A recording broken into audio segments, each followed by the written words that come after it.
اسرائیل کو تسلیم کرنے کی بات امت کے اجتماعی موقف کی نفی ہے۔ پاکستان شریعت کونسل کے سیکریٹری جنرل اور استحکام پاکستان فورم کے چیئرمین مولانا زاہد راشدی نے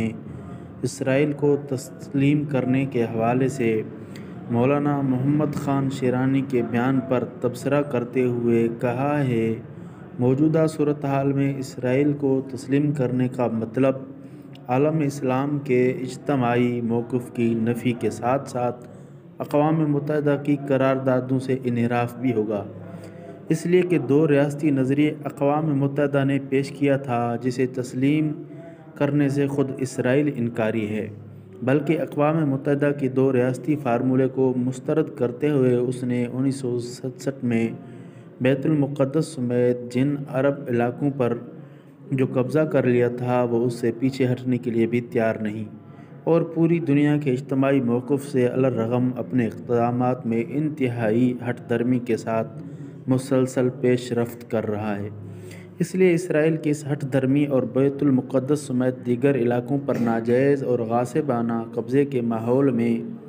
اسرائیل کو تسلیم کرنے کا مطلب فلسطینیوں کو اسرائیل کے رحم و کرم پر چھوڑ دینے کے سوا کچھ نہیں، بلکہ پوری دنیا کو اسرائیل کے سامنے سپر انداز کرنے کے مترادف ہوگا۔ اسرائیل کو تسلیم کرنے کی بات کرنے والوں کا سارا زور اسی بات پر صرف ہو رہا ہے، اور وہ اسرائیل کو ہٹ دھرمی ترک کرنے اور عالم اسلام کا موقف تسلیم کرنے کے لیے کچھ نہیں کہہ رہے۔ اسی سے ان کے انصاف اور اصول پرستی کا اندازہ ہو جاتا ہے۔ بیت المقدس عربوں کا نہیں، ملت اسلامیہ کا مسئلہ ہے، اس کے بارے میں عرب و عجم کے حوالے سے بات کرنا حقائق سے انحراف ہے۔